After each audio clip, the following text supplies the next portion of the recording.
Hello and welcome to A Star to Steer Her By, a Star Trek podcast. This week we're on to the Next Generation episodes, The Battle, and Hide and Q. As always, I am Ames. And I am Caitlin. And I am Jake. And I'm Chris. How do you feel? Whoa, contractions. Yeah. No androids here, motherfucker. Yikes. Void conf me all you want. What? Blade Runner. I guess Caitlin booted the turtle.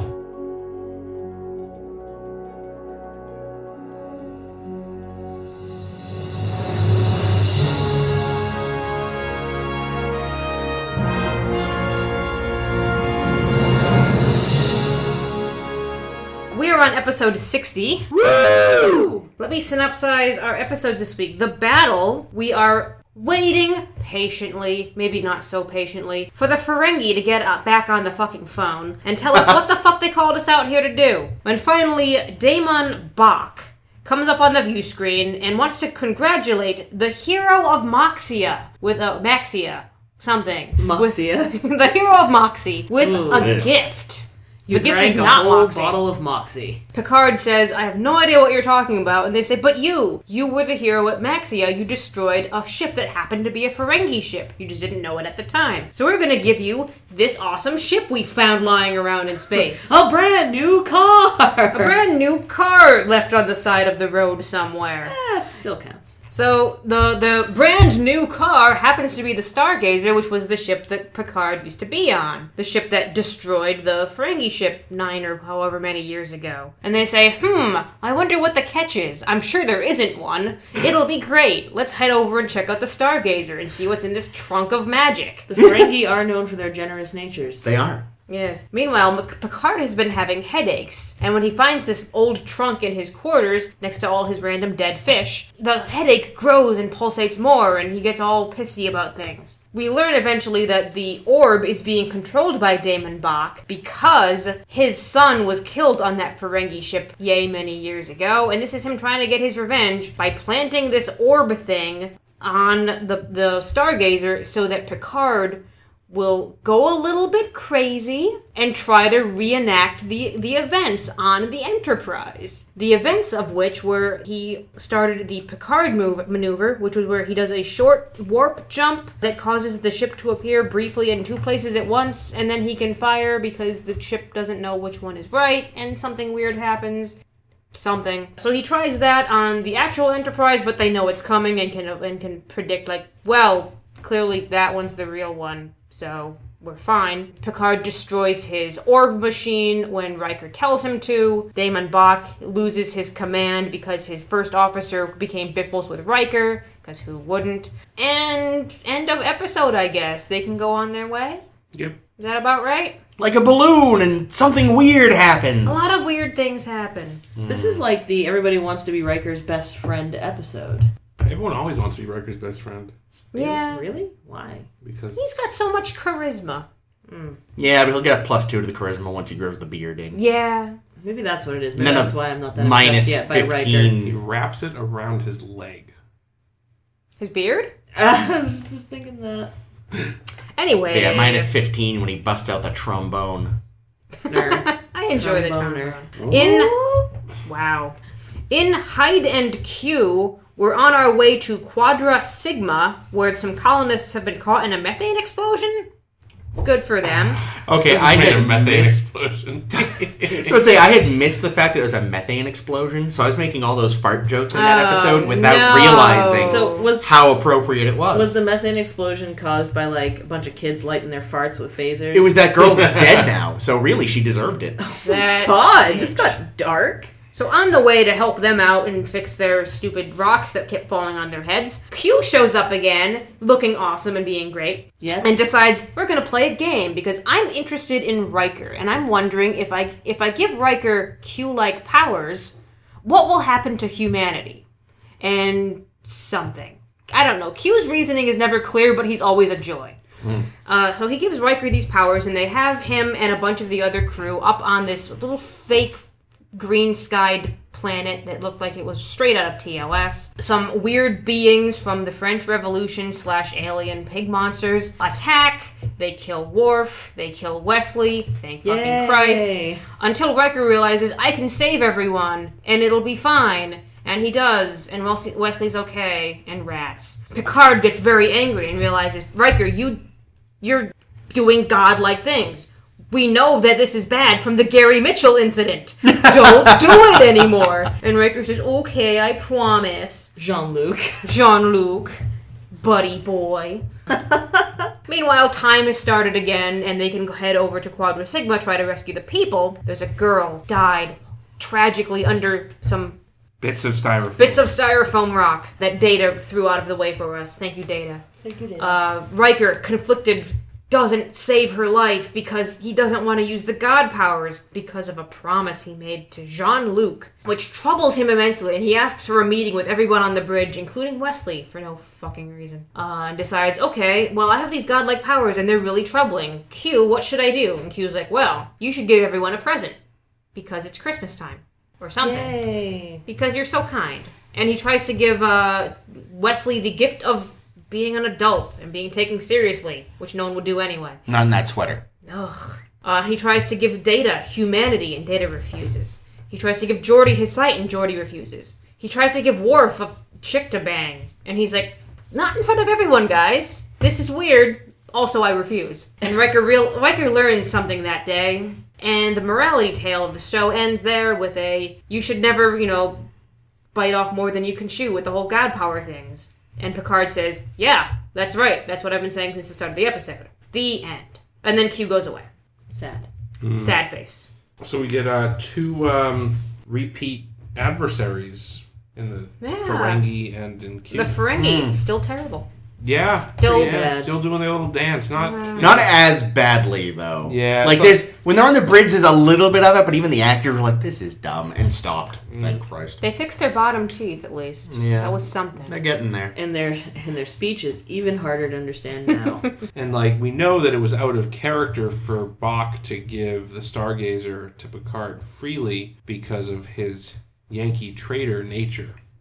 And his 2 subordinates freaking the fuck out. So here's my question on that. What did the 2 other officers from the Ferengi ship think they were doing there? He presumably told them that they were going to try to get something for the Stargazer. Yeah, they were selling it. Yeah, because it becomes clear through the episode that they genuinely didn't know what he was up to. So he probably said, we're going to get the humans to give us something for this piece of shit ship of theirs. And they were like, yeah! Which is why they're like, what the fuck? Yeah. Yeah, and because there's no profit in revenge. No. Which, common ground between humanity and Ferengi, even if for slightly different reasons. Yeah, so Bach goes all Khan on Picard. Buried alive. Like that child in the next episode. Oh, whoops. What bothered me was his little mind control doodly what's-it. It seemed like it was supposed to be a piece of Ferengi tech. No, he said that he bought it. He spent a lifetime's amount of money to buy the riches of a lifetime. Oh, I had missed that. I thought he said.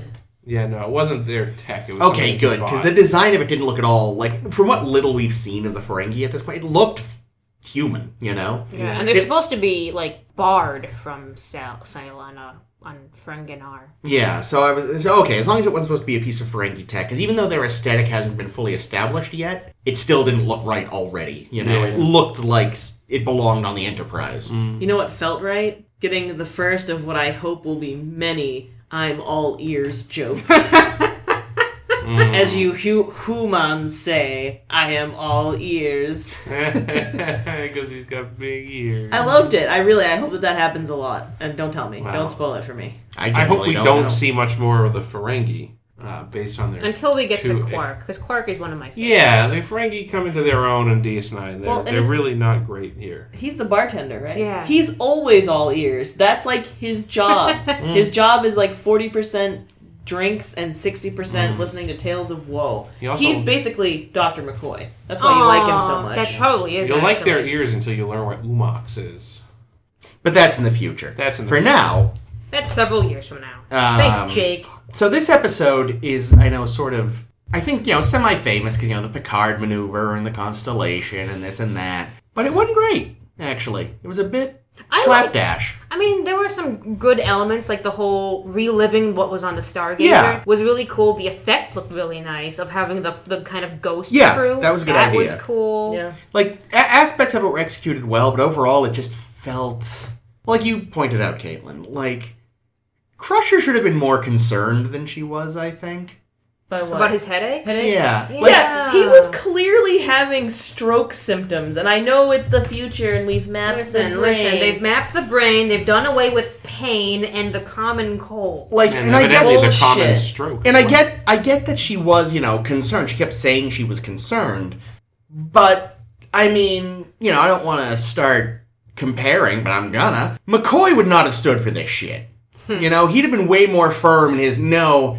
Like, she even says, she's the one person on the ship that can give him an order. And it's like, she should have been, way more strict with him. Yeah, the second she says that, he's like, that's nice, Bev, but I have things to do. Yeah, and it's like, excuse me, Sunshine. Like, I will grant him the one where the Ferengi are finally actually calling back. Because, it's still early days. They're trying to get some sort of dialogue going with this species. Yeah, we just learned what they look like, and they're always appearing in front of a pure white screen. Yeah, so, I get that he has to sort of be there for that, for the sake of diplomacy. But then he should have been confined to fucking sickbay. Also, can we talk about the fact that the fact that he's even having these headaches is so out of the ordinary that Crusher herself says how out of the ordinary they are. Repeatedly. There's absolutely no way she's not putting him in a fucking stasis field until she figures out what the fuck's going on. Well, and not to mention the first thing she does is, for this really unusual thing, is shoot him up with drugs that will stop the pain. Or stop him from feeling the Mm. pain while it's still there. Because it seems to me sometimes when you're treating malady that is unusual, they don't want you to have pain. Malady, they need you to have the pain for them to understand what's going on. And you would think that if getting headaches doesn't fucking happen anymore because we've fine-tuned the atmosphere in the ship to match your brain, whatever the fuck they've done. They don't really explain that. They don't explain how mapping the brain has stopped headaches. I think what it means is that when we get headaches in our primitive times, we just assume, it's just a fact of life. But in the future, they know that every headache is actually an aneurysm in progress. I Jesus hope not. Christ. What I don't get, though, is, even if they understand better how to source and deal with headaches, that doesn't prevent people from getting them. Yeah, but they were all acting like it was weird that he even had one to begin with. Maybe there is an atmospheric answer. There's percent of some kind of bullshit in the air, or that's also possible. Although I feel like that's got to be recent, because didn't Kirk get headaches all the damn time? Oh, but wasn't that 100 years earlier? That's because he was allergic to whatever makes your eyes bleed. What was that called? Retinax 5. Though it was interesting. Did you want to talk about the painkiller thing? Well, I don't know enough about the painkiller thing, so let's talk about what we know, which is probably very limited, and then our listeners can correct us in our deficiency in medical knowledge. I have no idea how painkillers work, is basically what I'm saying. Well, because so Crusher administers a painkiller, and he's like, my god, the pain is gone. And also he's never had to have a pain reliever before ever. Fine. Okay. No sports injury. He wasn't playing football, however you say that shit in French. And he never had to have. Would have been Parisi squares. French is an extinct language, remember? That's right. It's true. But he gets the painkiller. He's fucking mesmerized by the pain is gone. And she's like, no, it's just masked. It's cloaked. And am I wrong that that's just how painkillers work? There's muscle relaxants, right, which helped you to relax whatever is bunched up and fucking you. Yeah. But then there's you were saying, Jake, right? Opioids just kind of play with your brain so you just don't feel the shit. There's different types of painkillers, right? So that when you think of painkillers, the things people get addicted to, they're usually opioid based, right? Because they're the oxy. Those are working in your brain and just making it so the receptors that sense the pain and that trigger the pain response don't fire, basically. But Why don't they give everybody that? Sounds because great. it's super addictive. Yeah, because it'll fuck up your life. And it's bad for you. If you can't feel pain, you just like walk on a broken leg for a mile. There's that, and I think you also grow a tolerance to it. So, Yeah. like over time, like the same dose, you need a higher dose for the same effect. Well, that makes sense. I mean, that's why heroin is so dangerous, because you have Chasing to... the dragon, Yeah. as they say. Meow. But then there's like things like ibuprofen, which is an anti-inflammatory. So like that actually, Yeah. Is that the NSAID? Is Advil an NSAID? I don't know what that is. I don't know either. I just feel like you're not supposed to mix them. Probably.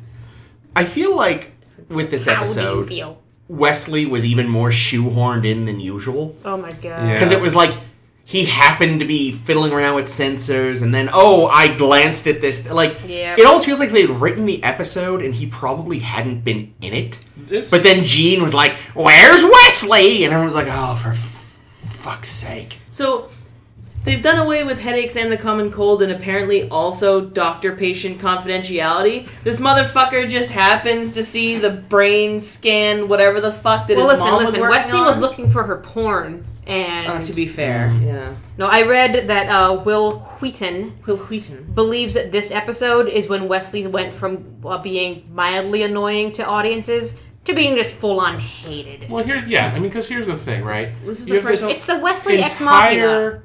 ship of professionals. Which, first of all, the professionals in this episode are shown being incredibly incompetent. Yeah. Because, first of all, the doctor. Yeah. Like, the first thing you should think about is, what kind of environmental shit could be going on that could be influencing this. Let's throw him in a Faraday cage and see, maybe it's electromagnetic. I don't know. And then you have the fucking counselor being fucking useless again. Oh. Like, They really... haven't found a use for her. Why do they need her character? Hey. The right- I Hey, sense that he's in a great deal of pain. She told Tasha to hit mute at one point. Let's not downplay that. That's true. But, like, that's something... and I know I've said this before about the writing for the female characters on this show. Female. But they might as well have been Ferengi female in this episode because they're fucking not doing shit. Yeah. They're just written so useless and so incompetent that it's like, come on, guys. And did we really need the oh yes, we heard that you employ clothed females. Like, did we really need that again? We Yes, saw we did, that apparently. 4 episodes ago. Like, Yeah. we fucking get it. You're creepy, weird, misogynistic, horrifying little creatures. But like, Yeah. so you have that. But anyway, so on this ship ostensibly filled with professionals, And Wesley. All it takes is one 13-year-old boy genius. The fucking kid is the one that figures out, and it's fucking insulting. Yeah, If I Data was- would do it. Data could, see a thing from across the room and realize, a thing. Yeah. It really, this is something that the writers will eventually learn. Oh, I hope so. But that for the first, season and beyond, there must have been some directive from on high that said Wesley has to save the day every fucking time, because that's basically how these shows go, and it's insulting to the audience because it's stupid, and it's like, if I was an actor playing one of the other characters on the show, I'd be pissed. I'd be like, what the fuck am I even doing on the ship? I don't do anything. I fuck up my job. I treat the kid like shit, and then he turns out to be right every time, and then I have to treat him like shit the next week, and only to be shown that he was right again. Yeah. Was this some push or attempt to try to make this a more family friendly show? Were they trying to appeal to the young nerds who were watching the show? Well, I think there might have been a concern that at that time you kind of had to have a kid, because keep in mind, we have in '87, what do we have? The Goonies, we have E.T., we have all these child-centric adventure movies. Was that Explorers. new in the 80s? Did they not used to do that before? I don't think, not really. I mean, there were certainly movies that had kids in them doing things, but and then you had Short Round, the kid, the hero sidekick. Yeah, the kids, was the that kids who Indiana saved the Jones? day. Yeah. So it was definitely a time when when kids, like, in cinema especially, you had, then, like, I'm pretty sure, like, was, like, Webster on at this time? No like, idea. like, I don't know. Like, I don't know what that I is. don't even know what that is. It was a TV show. When was Doogie Howser on? I think that was Like the early after 90s? this. I remember, maybe about the same time, but same premise, right? Well, and I guess, Man. like, also this was, like, the Punky Brewster and Silver Spoons era, which was, like, definitely shows that were centered around Doogie kids. Howser is a better child prodigy than Wesley. Like, part though. of me is like, I can't really see Wesley being a Gene Roddenberry creation because it just doesn't. No, he was. But I know he was, and that's Yeah. what's weird to me. Is I mean, I think a lot of like the main characters in TNG, I read somewhere they're representations of him. Like Picard is his wizened older self, and Riker is his younger tail chasing self, and Wesley is the boy with infinite potential. I'm sorry. Did he ever is he think he was- pretending his old self didn't still chase tail? Because I don't fucking believe him. Or that he ever got wise, for that matter. Yeah, good point. I mean, he created Wesley. But yeah, so I don't know. It is weird to me though, just because for the original Star Trek, which was for its time pretty cerebral, and I don't know, a regular child actor on the original series would not have worked. Oh, it would have been terrible. Yeah. Yeah, no, it's And like I don't see how like I don't see how they figured this would. yeah, no, like the original was it could be considered a family program because it never got too Racy. or violent or like anything It wasn't that too scary. yeah, like anything that got ever kind of like ooh, if there was a parent there, it'd be fine. Well, But it's yeah, like but in the 60s, were they very concerned with I don't know, to be honest, child probably not. programming?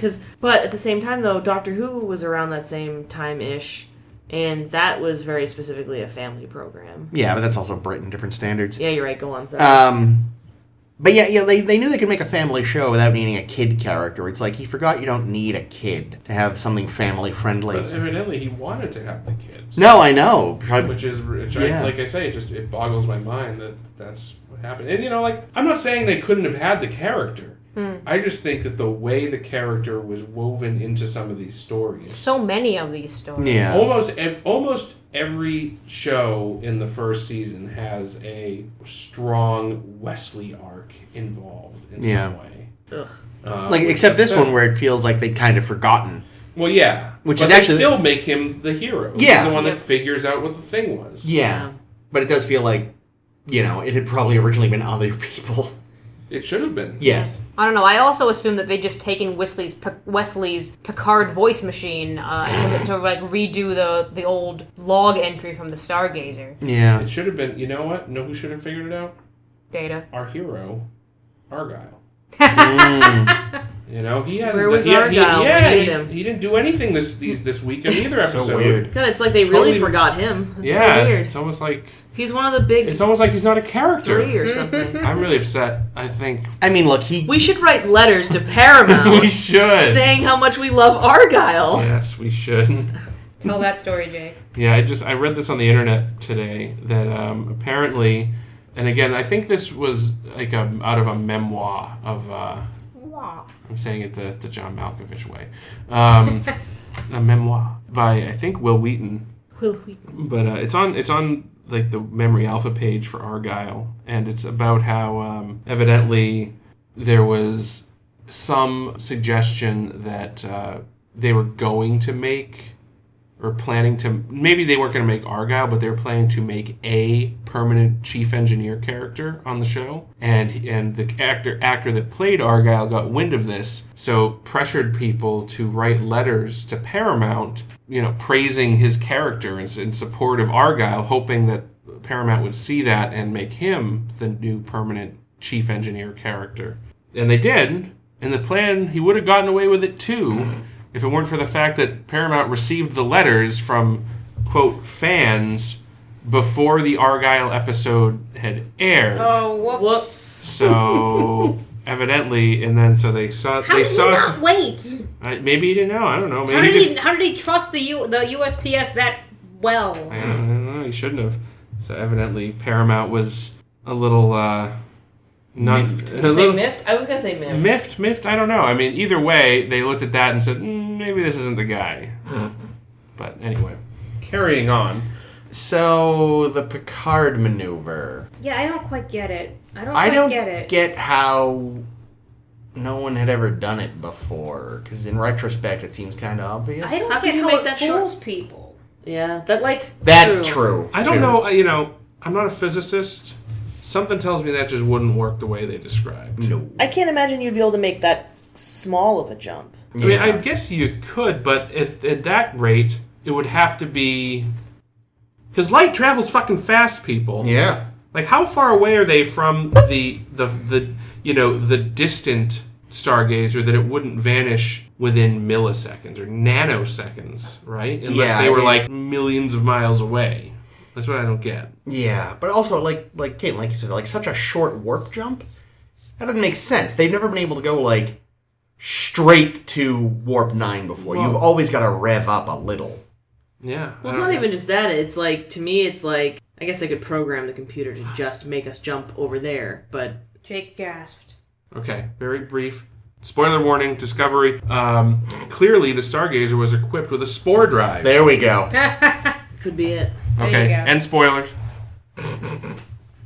You know what I also read was that the Stargazer was originally supposed to be a Constitution class ship, and they would have just used the movie era Enterprise. They used the movie era Enterprise bridge. Actually, maybe that's what. Maybe they filmed the show before they filmed the special effects shots. Probably. So that's why because they clearly used the Enterprise A bridge from Star Trek 4, I think, from the end of Star Trek 4. They filmed the show before they made that change because they changed the ship to a Constellation class ship so that they could say Constellation over Geordi saying Constitution, and his lips would they needed mostly something match. that looked. Okay. Yeah, if you look, because I knew it was coming too, and you can see doesn't quite work. I wonder if on HD you can actually see what it actually says on that plaque. If it actually says Constellation. Oh. Enhance. Would it say that on Enhance. that? Or? Well, I think that's what Geordi was reading it off of. Oh. I thought he was reading it off the plaque. He was, yeah. And I think the plaques usually do have the No, ship's Data class. was reading off the plaque, I think, wasn't he? Yes, he was. Oh. He could definitely enhance. Yeah, and because his face wasn't to the screen. Oh. Yeah. Yeah, no, I'd have to zoom in on that plaque. But either way, and that would also explain why the ship model in Picard's dressing room was a Constitution ship, the Enterprise. Yeah. And it wasn't in because I was trying to see, but in the Q episode, it was still a Constitution class, but pretty soon that changes to be a Constellation class. Yeah. To be- Although the way you can easily explain that away in universe is even just that what that was just the Enterprise. yeah. And The then way you can explain that in universe is he broke his little ships. Yes. Had to get a new one. But you could see him getting the Constellation one later because he'd sort of had that whole thing occur and was like, I'm feeling nostalgic.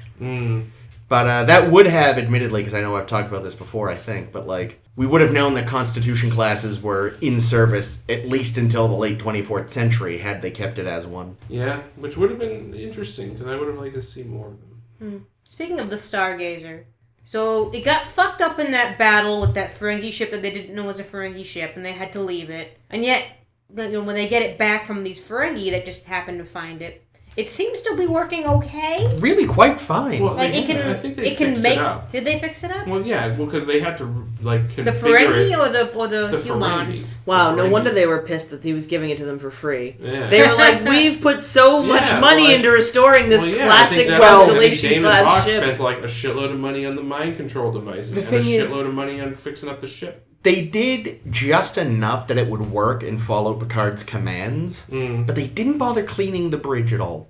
Yeah. Still just dust everywhere and rocks, because starships are made of dust and rocks, as the original series established. At least but they if- got that continuity going. Yeah, but if they had a hole blown into their hull, of course there would be dust. or Well, yeah, something. but it's just the fact that... Actually, I don't know. Would there be dust? Well, if you're in also- space, is there going to be space dust? Although Maybe there's no not. saying that the bridge had a hole in it. Like, it could have been. Yeah. But yeah, no, it did seem to be in good enough shape that just like, did you guys actually have... You might have been able to fix that. I mean, fucking the original Enterprise limped away from worse. Yeah. It's in the book I was reading, which I haven't picked up again, but Because They're bad at books. I know. Sometimes I just read a chapter or two and I'm like, eh.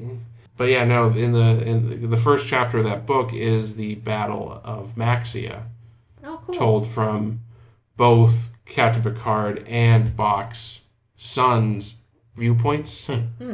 But yeah, so it goes into pretty good detail about what happened in the battle, and I don't really remember any additional details, but Another kind of stupid thing, actually, now that I think of it. Like, alright, Picard, you've never called it the Battle of Maxia. But this very important event occurred in your life in the Maxia system. You couldn't have put two and two together. And then it's like, oh, that's weird. Like, there's an old Constellation-class starship. And he doesn't realize, like, my God, it's the Stargazer. Until, it's like, come on! And I don't know if this is established in canon on the show, but at least in beta canon, he was captain of the Stargazer for 22 years. Yeah. So, Oh, wow. like, it's not... But even without that, like, he'd been captain of this ship. They've already brought up this event that involved the Stargazer, and then he's surprised that it's the Stargazer. Like, what? Yeah. Who wrote this? Wesley. I'm surprised Wesley wasn't like, is that the ship where Daddy got killed? Did Walter Koenig write this episode? Yeah. Was that the ship Jack served on with him? Or? Yeah. Oh, okay. Yeah, Yeah, 'cause it would have Jack to was be. an officer. I mean, whoops. and he died before the Battle of Maxia. But, Yeah. Apparently, he died before, because if you notice, the crew of the Stargazer in Picard's hallucinations were wearing TNG uniforms. TNG uniforms, but Jack Crusher, Yeah. in future, which we haven't seen yet, but spoiler alert, Jack Crusher wears a movie era style uniform. Though without Ooh, that'd be the fun. turtleneck. Yeah, but the double-breasted thing. Yeah. Something to look forward to. So interestingly, during their time on the uniform change happened sometime in there. Yeah. That's neat. But yeah, I don't know. Yeah, you're right though. It does seem weird that Picard wouldn't have put two and two together immediately. Yeah. Especially, because by now he probably should have figured, oh, right, that must have been the Ferengi, having seen their ships now. Yeah. And also, not just was it like a huge traumatic thing losing his ship, he almost fucking went to jail over the damn thing. He gets prosecuted. We find that out a little later too, but he ends up having a court-martial as a result. All right, we're jumping too far ahead. We are, but Let's talk about it is ridiculous that he didn't recognize. Yeah, no, the that's Stargazer. just poor writing. Put it together. But I guess the writers hadn't established all that lore yet as well. Well, they also apparently hadn't established that Captain Picard wasn't an idiot. This is also true. And that they also haven't established that Beverly Crusher is a competent doctor. True. But she Do does. they ever? She does shoot him up full of heroin and So put much. dicks on his forehead. Yikes. Yeah, I did find that also to be a little weird. It's like, yeah, this brain scan's gonna take another 10 minutes. Fuck you, are you kidding? McCoy was able to grow back a kidney with a pill. It's gonna take you 10 minutes to do this brain scan? McCoy You was- have it all mapped out, motherfucker. McCoy was able to reattach a brain bit by bit. Okay. Yeah, in 10 minutes. Yeah. I'm just saying. I mean, admittedly, that was with crazy knowledge. But it wore off halfway through. And then it was just him and Spock working together. Yeah. Spock telling him what to do while he was performing surgery on him. Yeah, it's gross. I don't like it. I don't like it one bit. I also love that another part of the story, what the day isn't just saved by Wesley, but it is, well, it's saved, but an element of the story is dealt with off screen because the first officers became first officer bros. One first officer to another. Like, what? That's weird. Yeah, that was pretty silly.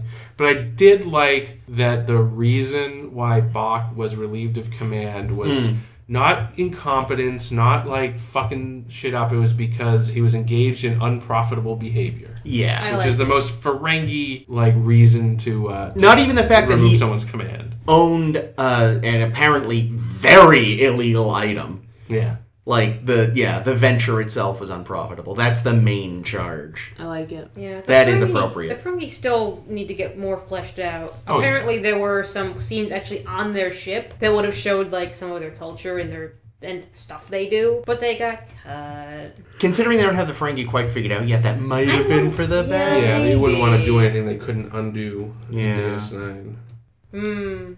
I wonder what it would have been, though. Well, you would have found out the whole ship really is just a big white void. But I Nah. think it does contribute to the theory that the Ferengi are still just playing the parts of, like... Antagonists? No, just, like, doing this antagonist and just, like, being a power, being a galactic power. They're just... Because, obviously Bach was playing the part, sort of like the DaiMon of the previous ship in the Outpost episode. But the other two guys... Like, the whole time, they're just like, they don't understand. They're like, you were just going to give it to them? We're going to, what? Were you just voguing? That's what they do. Like, they clearly are just like, they're more, the two cronies there seemed like they were more of the quark variety, perhaps, than other ones we've seen. Yeah, no, you're right there. They didn't have their creepy whip things, thank God. Darn. Yeah, no whips. They left their whips at home. I had such high hope for those whips. Well, if you have comments or suggestions, Ames, they're all ears. Yeah. I mean, in the next episode, we do have a riding crop, if that's any... Speaking of the next episode, let's talk about the next episode. Hey. So yeah, Hide and Q, which is a strange title. Yeah, that's a weird Q title. They just have to work fucking Q. Just, They just replace any word in the title with Q. Hide and go Q. Yeah, it's... Because hide and seek is a game. And Q wanted to play. But they're not playing hide and seek. Yeah, no, they're playing cops and robbers, or... I'd call it Guess Q. Guess who? That game. Or Connect Q. Or just Risk. Yeah.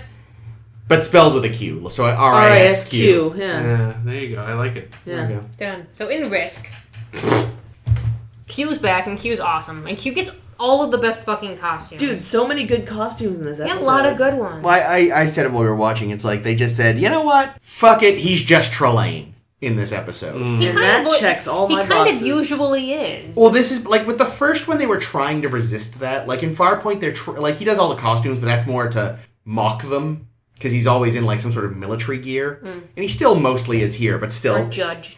Or judge, but from a dark part of the human past. But this time he's a little more wacky, and he is in, like, that French field marshal uniform is a lot closer to what Trelane spent his time in. It's true. They definitely upped the... Like, they made him more... Same time period, too, right? Weren't they both 18th century? Something like that. Sounds right. But, like, they sort of upped his wackiness factor, was the first time they're kind of trying to have his... And he was darker, and even his stranger moments were tempered by this. But he's now becoming sort of what I think he's remembered as more. And again, like I said, it was just like they went, fuck it, just Trelane him. And at the end, he's even, like, pulled away, like, no! Actually, Mommy I feel and like Daddy, why? Trelane was more like ancien, sort of opulent Louis the 14th, like, and which was before Napoleon making Q the next generation. That's really smart. That's really good, actually. Again, this show is entirely me just shaking my head at people.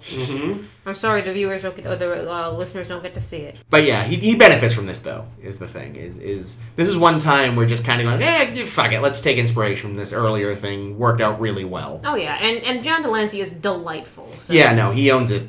Yeah. Okay, but is he going to play a harpsichord? Doubtful. Damn it. But he does become a three-headed snake monster. Yeah, that was weird. With attached ball. With ball. Which Only I'm one unclear, ball. because he said he was supposed to be some sort of Serpent. alien serpent. So does the alien serpent have the one ball, or does it normally have a body that the three heads connect to? Like, I need to know. The world may never The ball know. is the body. That's what I mean, though. Is the ball the body, or is it him being Q? And it's like BB-8, so like the snakes like kind of hover above the ball, and the ball propels it forward in a series of magnets, and There we go. I want that toy. it's a practical effect. I do too. I'd buy it. And then he's a Starfleet admiral in the not quite final design of the admiral's uniform. Designed with swag trim. Well, It's like a garland on a Christmas tree. Yeah, It was a little expensive. super Yeah, the sparkly, too final much. version does have, like, gold trim there, but nowhere near as... Bedazzled. It reminded Yeah. me of that up in my hometown. They have like this new restaurant that is opened, and instead of having a normal sign with normal print, the fucking sign is like print on a sequined backing. It's just this gigantic sequined backing. Yeah, it feels like it's designed to cause people to have car accidents. It's horrible. It's very distracting. And that's what I thought about Q's collar. But that's it. Yeah, everything else was perfect. The cut, I think, is basically final, but It looks like it's strangling his neck. Maybe that's the snake from his other form. Yeah, maybe. I was not in a Worf in this episode. There was a lot of Worf going on, a lot of growling, a lot of Worfing around, a lot of banging women. This is your idea of sex? You had to say Geordi was really into that. He was like, "Tell me more later, Worf." Yeah, like Geordi. Like, why are they having like foreplay on the bridge? Like, here's the thing, right? So Riker gave Geordi his sight as his gift. Really, all Geordi wanted to do, he wanted to be with Wesley, clearly. He was very impressed. Yeah, what did he say? He said, like... He's like, not bad, Wesley. Yeah, it was something like that. It was really sketchy. That's a piece. And aren't they good friends in the show? No, him and Data are good buddies. They're friends as well, I think. But I mean, right now, I think technically everyone except Picard is kind of friends with Wesley. Worf doesn't like him either. Yeah, that's right, because Worf is sensible. Everyone but... Riker doesn't seem to like him. Riker claims he's friends. Yeah, they've had these long conversations. That's how he knows. Yeah, but he's a bad friend because maybe they're good friends. Are they having where Wesley's like, I was only one dream in life to be a big boy. Also, let's be honest, Wesley's 13 or 14 or whatever the fuck. His dream, his one wish... Touching a titty? Yeah, like he should have they're just... Basically... yes, my friend, your greatest dream. And just a fucking tit that takes up the entire bridge. And fucking Wesley just jumps on and is like... No, it just, it should have been. It should have been the dancing girls from the Shore Leave planet. Ooh. Like, literally, you just should have put Doc's not done with them yet. It's been 60 years. He's still going. He's the Energizer White Rabbit. Oh, no. Wow. But yeah, really, Wesley, girls. Geordi, a girl and a guy. Worf, creepy girl. What else? Data. Well, he was right. Data wanted to be human. Picard, so he hair. can be with girls. Hair. See, I don't think that... He can be with girls as a robot, too, and I've proven that. We know. I don't think... He's trained. I really don't think techniques. Riker knows Worf very well. No. For the woman thing, because that's indefinite. Worf, really, if Riker wanted to give Worf what he wanted, he would have, gave Worf enemies to fight. The turbolift would have opened and 20 Romulans would have piled out or something. That would have been a great scene. It would have been like the orcs on the bridge in that medieval video we were watching. Yes, that's like Worf's dream. Yes. We'll have to link to that. Yes. Yeah, what is so this it makes and sense. Can you share it? Yes. It was just this guy playing a video game, and when you would throw these orcs off of a cliff, they would make this great noise. And so sounds like Worf. Yeah, exactly. And so they would be Worfing around. At any rate, he used console controls to make a bunch of them, and then hacked away at the bridge, and then a shitload of them fell. So all of them were because they only had recorded one screen sound. It's so fucking amazing. Yeah, it's a great video. But yeah, I think that's Worf would have been happiest if he could have played the real life version of Medieval. That, or it would have been well, see, it's because they haven't established this about him yet, but it would have been his father would have reappeared and hugged him, and then Kahless would have appeared and said, "Your honor's back, hooray!" But either way, yeah, at this point in time, because that's not established, 20 Romulans to murder, not random woman to beat the shit out of on the bridge and weird. I realized Worf is really fucking full of himself because when he charges back after, Riker phasers something on the planet, and he charges back and they're like, wow, Worf, that was fast. And he says, a warrior's reactions. Worf, fuck you.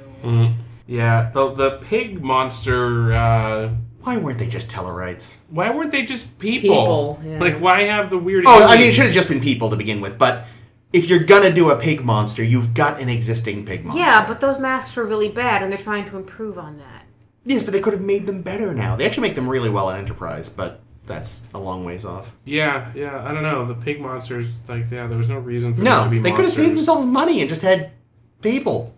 Yeah. Also because... did you see how shitty the makeup was? Though? Yeah, they wouldn't have been saving themselves that much money. Yeah, there was I know, obviously Tasha's makeup was pretty distracting. Oh yeah, there's a lot of bad makeup in this episode. On the people too, you're right. But on...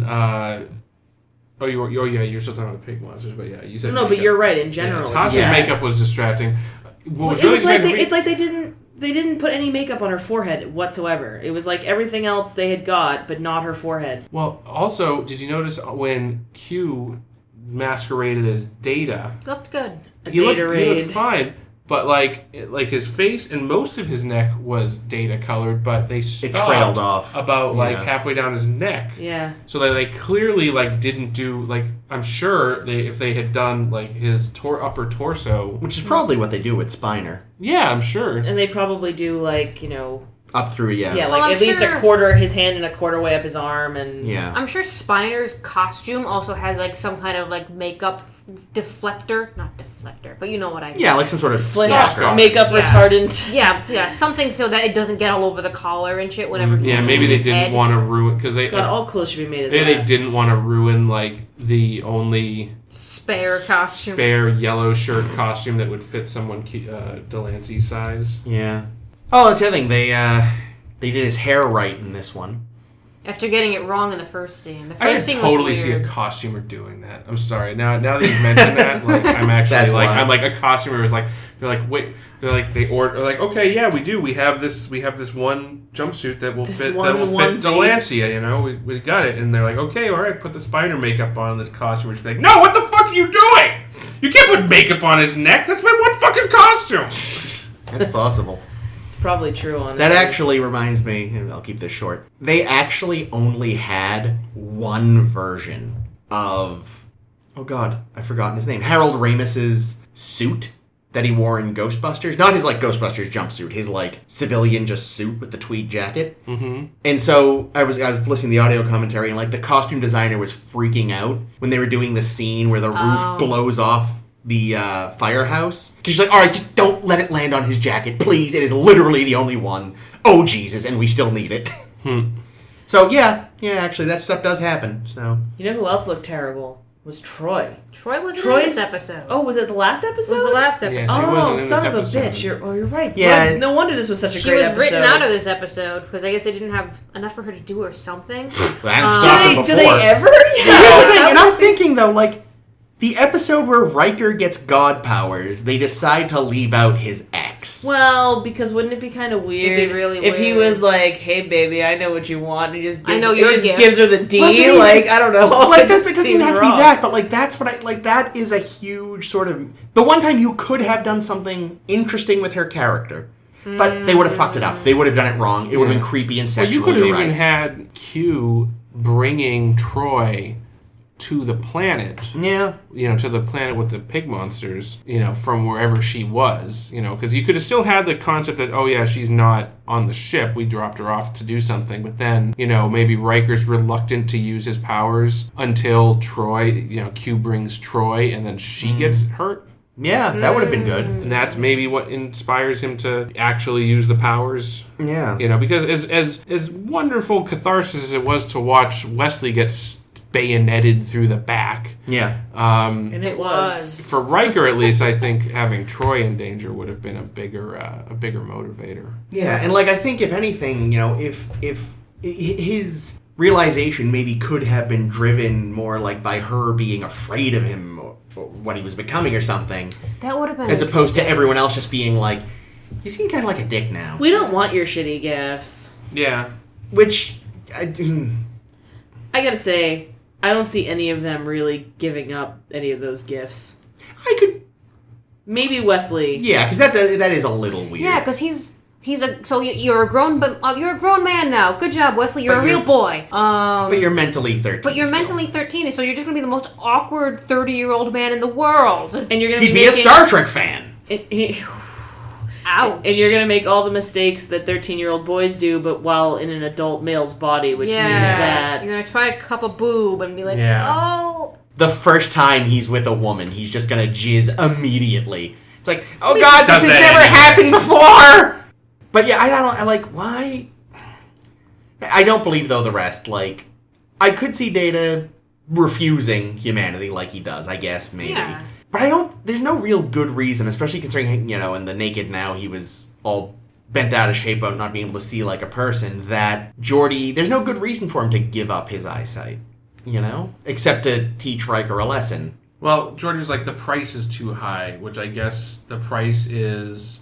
$1, Bob. Well, the price is Riker being vindicated price is Riker.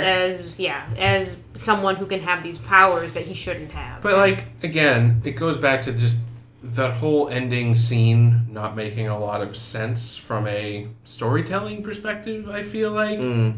Like, the idea that Riker couldn't save the little girl, like, that was a decent motivation for him to be upset about his not using his powers. I mean, when you think about it, though, given the scale of the power he now has, that's not even thinking big enough. Well, yeah, he could have prevented the whole incident. Yeah, he could have undone the whole thing. He didn't just not save one girl. He didn't save, like... Because earlier they said there were some 500-odd people in that facility. So he just didn't save, like, 485 people. 90% of the population. You know, and again, this is me going back and doing rewrites on a 30-year-old script. But, you know, really, he should have used some power. He should have exercised his power and then got to see the consequences. Something like that. You know, in a situation where he does save the planet, but but something unintended happens, and it turns out to be worse. Who knows? I mean, he has power over time and space. He can go forward and find out that little girl ends up being Hitler too. Yeah. Wow. Or something, you know? It's the future now. Even women can be Hitler. That's how far far thinking they are those days. Hashtag feminism. Kind of stole that. This is the future the libs want. It's a character in the Venture Brothers. I mean, there are Hitler. feminazis, I'm told. So. Caitlin's shaking her head. There's a lot of that this episode. Yeah. But it's not usually, it doesn't usually come from me, does it? That's usually your job, you and Chris. But the episode is a great idea, but some of the most of the execution I'm okay with, but the resolution's a little sloppy. Yeah, that's really where I'm at too. I just think that it's not realistic to me that A, everyone gave up their gifts, and B, that them giving up their gifts was enough for Riker to completely change his tune. Yeah. Like I that. Know, for the TNG we've seen so far, it's pretty okay. No, it's still, I liked decent it. episode. I like it. I just feel like they didn't stick the landing. Yeah. Just makes me want to watch more of it. That's where I'm at right now, is I just want to keep watching more, and I know I have to wait until we record again, but I'm just like, I want to watch more right now. It's a sign, at least, just watch a Trelane episode again, and I think you'll be there. There's a future episode that does, like, literally the same thing, and I think it does it better than this. Getting God powers? Yeah. The Gary Mitchell episode? Yeah. Or who's the guy in Plato's Children? It's another Q episode, and it has a very similar premise. Well, in Plato's Stepchildren, it's all the locals, and then Kirk eventually gets them because of the injection. Oh, and Christopher? What was the Alexander? Alexander. Did they actually give him the powers again? He refused. That's what I thought, yeah. Yeah, because he didn't want to be a dickhead like them. Better version of this idea. I loved that episode. I should rewatch that. That would make me feel better. But yeah, it's it's definitely a sign that the writing is getting, I think, better. Yeah. Because I think that the core idea is really good. The execution is mostly good. Like, the very end, it's like, I don't know if I buy this. The execution of all the Shakespeare coding was way better than Undiscovered Country. Yeah. Leaps and bounds. And 2 years before. Which hadn't happened yet. 4 years before? So Before. 87? This was 87. Yeah, so 4 years earlier. Yeah, this is the same time... This is about the same time Star Trek V was out, right? That was 88. Oh. So that was... So 6 was like a reaction to TNG. They're like, we got up our game. They didn't seem to like that thing about finding God. Maybe they like I know. Shakespeare. Let's quote Shakespeare. They seem to like that a lot in TNG. Picard likes Hamlet. Yeah, but they're doing some good stuff here. They're establishing Picard as sort of a intellectual with the pretentious snob. So that's the thing, like I said in the last one, but even before the last one, like Picard. In the battle? Yeah, Picard hasn't seemed really on the ball much yet. He's the Watson of this show. He doesn't seem too bright. It's like, I know what he becomes, but right now, holy shit. Yeah. Like, he's as grumpy as early Kirk, but without any of the, like... competence? Yeah! Like, it doesn't seem justified. It's like, oh... I don't know. I bet if you gave him his chance, he'd be able to jettison Finney really well. Jettison Wesley. Jettison Wesley. That's the new Kobayashi Maru. I feel like this episode could have done so much more in terms of character building for Riker. And Q. Well, and in terms of, like, the morality aspect. You know, if Data anything, could have worn less clothing. I did. I'd be okay with that. I liked this episode. That said, I'm not sure I feel it was a very strong script. I don't feel that the execution was very strong. And I really think that John Delancey carried this episode. Oh, he did. Oh, there was a question. I forget who asked it. They say, "Does Q have an identity of his own?" That's actually That's really good. very interesting. Question, Yeah, because he does nothing but like mimic other people. He does nothing but like go into humans' brains and like act out like, their history and dress in their costumes and poke fun at their easily poked fun of logic and well, that's stuff. the thing that is interesting. That is at sort of at the core of this, even if it's not explored quite as well. They talk about how humanity. The reason the humanity interests the Q is because they're always changing, as they put it. And you think about it, like, humanity in the world of Star Trek is actually a relative newcomer to the galactic scene. Like, humanity's been bopping around space for... Fuck, what? 450 some odd years? Well, no, Or you mean us? Like, present day us? No, I mean starting from, like, the first warp flight, which is 2070 something? Yeah, it's like in the 2070s, so about 300 years, right? Yeah, whereas, like, everyone else, it seems, has been kind of around a little bit more. But there's something, because this is always the case in science fiction and fantasy, there's always something special about humans. And it's interesting because God knows how long the Q have been these hyper-evolved beings. Do they know the Vulcans? That's what I mean, they must. Yeah. But the Vulcans don't interest them. I think that must piss the Vulcans off, but they can't show it because they're Vulcans. Well, because the Vulcans don't change, though. They still follow all their own bullshit traditions. Well, that's what I mean. Like, other species, because I was thinking about this, other species obviously do advance technologically, but when you do look at it, you know, and mostly this is because of budgetary concerns and whatever, but, you know, the Klingons are still using the same bird of prey design that they were using a century ago. They're still using the same battleship design. We eventually see, like, one extra Klingon ship in TNG, but you don't see that much.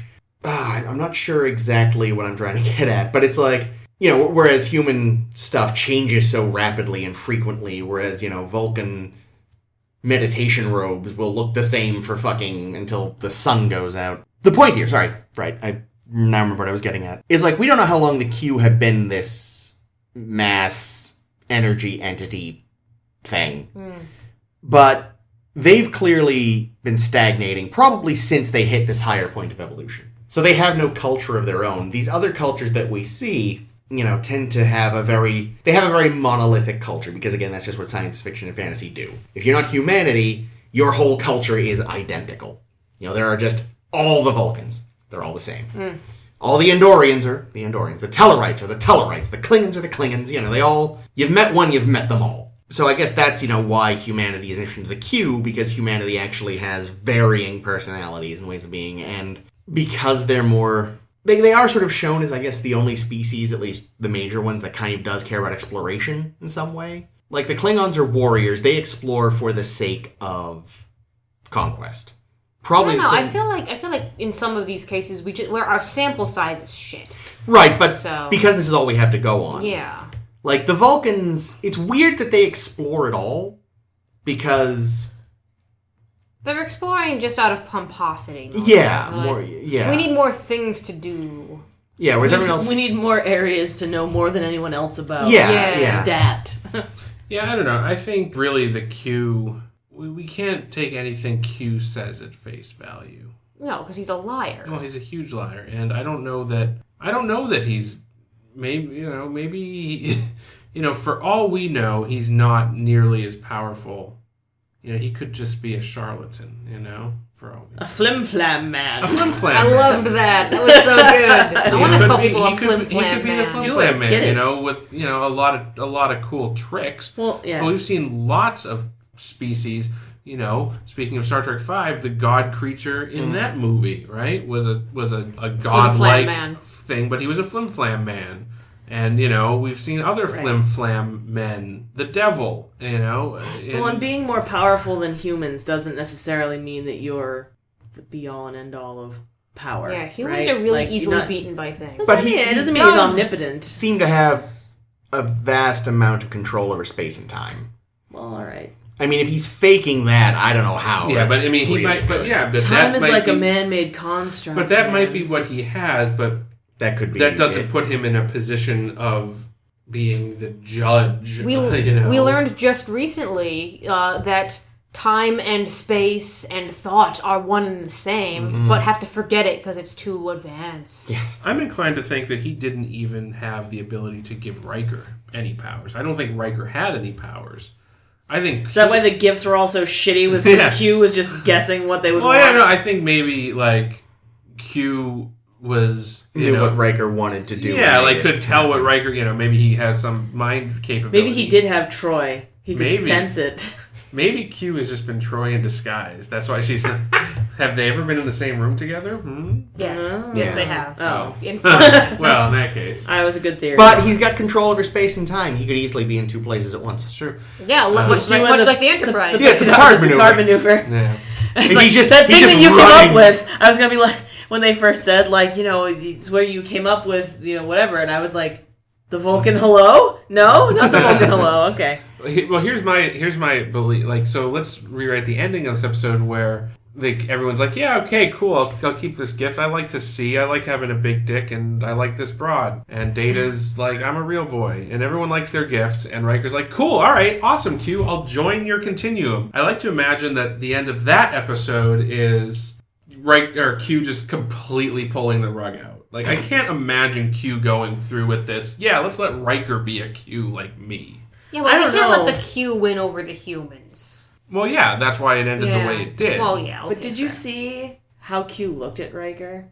There was romance in the air. Yeah, when they were on that planet together, and like Q's like arms folded. I need them to touch dicks. Let's say this is the most touch of dicks we've had since the original series ended. Yeah, I know. It's good to be back. No. I do kind of wonder if originally they were gonna have Data turned into a human, and then he was gonna reject it, but they just didn't feel like dealing with like getting him like out of metallic looking makeup. Well, I mean, they could have just filmed that at the beginning of the day. But that's what, like, if they still would have had to have made him up though. Like, yeah, like they were not getting him out, but you know, filming him normal. But then, like, okay, now everyone stop for 4 hours while we get him into the makeup. We normally get him here at 5 a.m. for. Well, they could have done it. I mean, they did it with Q in the episode. Right? That's true. That's true. But they didn't paint him all the way down. Yeah. Yeah, I don't think they paint Data all the way down. No, I didn't mean. I meant to like partway down his chest. Lift your cock. All Time for us to paint your balls. Are you sure it's necessary to get the taint? Like I'm pulling it all the way up here. Am I the makeup artist? Oh yeah, it's necessary. Just hold still. Sorry if this tickles a little. We call it a silver eye on robots.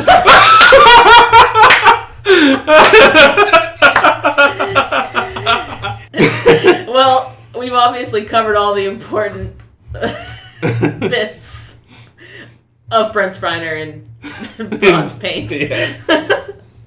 Any other thoughts on this one? I was going to talk about Tasha Yar, but I feel like that's a trap I don't want to walk into. Well, what specifically? She didn't really get to do much. Well, she gets removed from the planet to her penalty box, where she's on the bridge, and she has a fucking existential crisis. Yeah, she has a major meltdown. And considering, like, what, in Code of Honor, she gets kidnapped and forced to, like, be the next fiancé of their fucking leader. Well, I think it's interesting, because that's, in all those other situations, you know, to some extent she could probably feel like she had some control. She could get out of this. This is, you know, against some sort of, as far as they know, omnipotent being. I mean, this is also, like, I felt like she's not in control in this case. Like, she's literally, her life is in someone else's hands. Yeah. And do you trust Worf? No. But again, I think this goes back to what Jake said a few weeks ago, where it's like it seems like the only character they had any concept of was her. Because she has this sort of, not brilliantly acted, breakdown, and her and Picard kind of have this moment which is enough to have sort of Q show up and go like, oh, fine, you're not in the penalty box. Yeah. And fuck off. And it's weird. It's kind of out of nowhere. It's fascinating, but it's like, it's never going to amount to anything in retrospect. Yeah. It's so, like, yeah, it's bizarre. Are you saying that because Tasha Yar isn't going to last as a character? Yes. Or, yes. Well, you didn't know that when the one was aired? No, I know, and neither do the writers, I'm sure. Although it does seem like they're giving her less and less to do, though. They're only, 9 episodes in? 10 episodes she in? was trying to give the rest of the ensemble. Like, they're giving Worf more and Tasha less. Well, her moments in this were to have this sort of small breakdown. What would her and gift to be have been? ogled by Geordi. That kitty cat she liked. Oh. Or actually, like Worf, just a bunch of people to kick the shit out of. Specifically, the people that terrified her as a child. Just stab. Yeah, and what was with that weird stare from Geordi? She would have for like way too long. Why is he such a cretin? Because she was, like, weird. I don't know, the youngest woman on the bridge at that point. And then Geordi's like, what did Geordi say to Wesley? Not bad, Tasha. Not bad, Tasha. Wow, you guys are tired. I'm very tired. Yeah. I'm sorry. I'm pretty punchy myself, though. Well, then, I suppose this has been a star to steer her by, now that you mention it. Did we mention it? I don't think you have. No. I did. So we will be back next week, in which we will be reaching the mid-season break of Season 1, as we cover Haven. And the first holodeck-centric shit goes down in the holodeck episode in The Big Goodbye. It's a long title. Big Goodbye? The Big Goodbye. Okay, so The Long Goodbye was a Philip Marlowe story.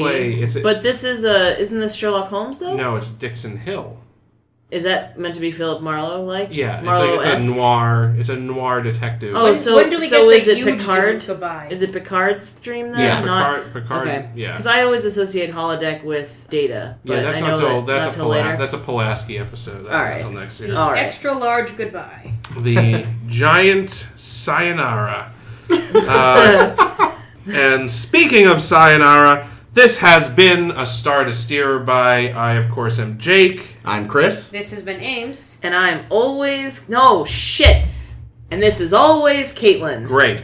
I did it out of order, but since we're here, we might as well continue. Of course, you can find and like us on Facebook at A Star to Steer Her By. We're also on Twitter and Tumblr at SSHB Podcast. Download our podcast on iTunes, and of course, give us a rating and a review that you feel is appropriate. Tell your friends, tell your enemies, tell everyone. Go post us on the internet on some unknown weird forum so we get a lot of weirdos commenting on our stories. Not that you guys aren't weird enough. But anyway, so that's really all we have. So until next time, catch you on the flip side. That is not the new tagline. Be sure to spay and neuter your Wesleys? I'm okay with that. What about your pig monsters? No, you can let them What about your three-headed snake balls? No, let them go for it. right. They need to procreate. They're endangered. Argyle killed a lot of them that time. I don't really like the flip side sign off either. Good. How about this? How about No, what the fuck is it that Picard says? Like, well, I feel Engage. foolish. No. When Riker's like, oh, now I feel foolish. Well, you should. Well, good, you should. That Sean Connery impression is always for Picard, always. Oh no. shoot your spectre against mine? I don't even know what you just said. I don't know either. Neither did Something about his Connery. sphincter. I shoot your sphincter against mine. Your brown eye. You can stop recording at any time, Chris. I don't know. I've been No, enjoying this is blackmail. He knows that one of us might try to be a politician someday, and Yeah. he's making damn sure that'll never happen. Good night and good luck. That's original, right?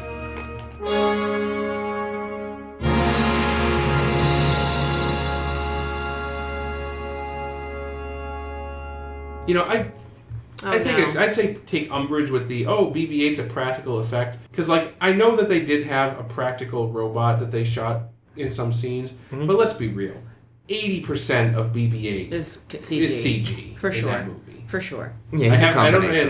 And I know in the new movie there's a little fucking like rodent thing. Oh.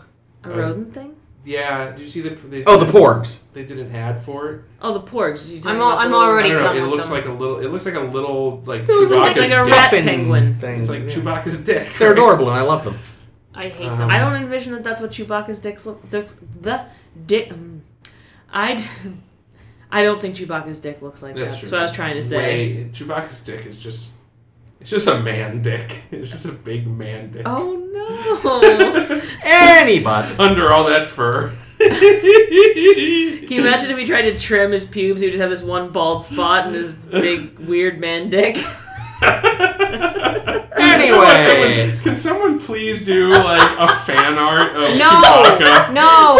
Please Jake. don't. Jake. I'm sure it exists. I'm sure it's exactly what I was going to say. Look it up. Go on DeviantArt and you'll find You're it. right, it probably is out there somewhere. Sure it is. Anyway. We have to do some Yikes. research now. Christ. Yikes. What the fuck were we talking about? I don't even Chewbacca's remember. dick.